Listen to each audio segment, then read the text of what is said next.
이재명 대통령은 정부의 부동산 정책을 배급에 비유한 야권의 공세를 시대착오적 종북몰이라며 강하게 비판했습니다.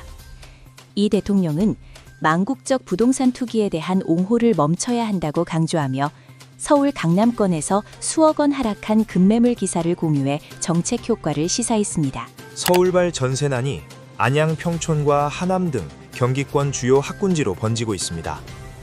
대출 규제로 전세 매물이 급감한 가운데 신학기 수요가 겹치며 안양 동안구는 0.31%의 높은 상승률을 기록했습니다. 반면 2주가 끝난 과천은 하락세를 보여 지역별로 뚜렷한 온도차를 나타내고 있습니다. 정부가 수도권 다주택자에 대한 양도세 중과 카드를 꺼내들자 규제를 피한 부산 등 지방광역시로 투자 자금이 쏠리는 풍선 효과가 우려되고 있습니다. 특히 해운대와 수영구 등 핵심 입지를 중심으로 자금이 쏠리는 초양극화 현상이 나타날 것이라는 전문가들의 분석이 나오고 있습니다.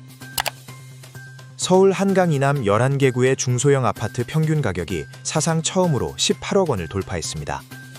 대출 규제 강화에도 불구하고 이른바 똘똘한 한 채를 선호하는 수요가 이어지면서 한강 이북 지역 역시 평균 11억 원을 넘어서는 등 가격 상승세가 뚜렷하게 나타나고 있습니다.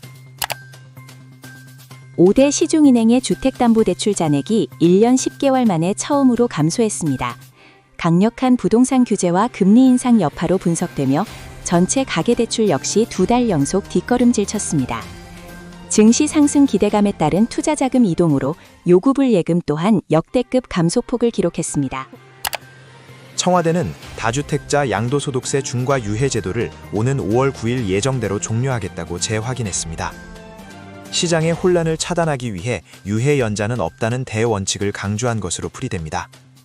한편 보유세 개편에 대해서는 기존 정책의 실효성을 지켜본 뒤 검토할 최후의 수단이라고 선을 그었습니다.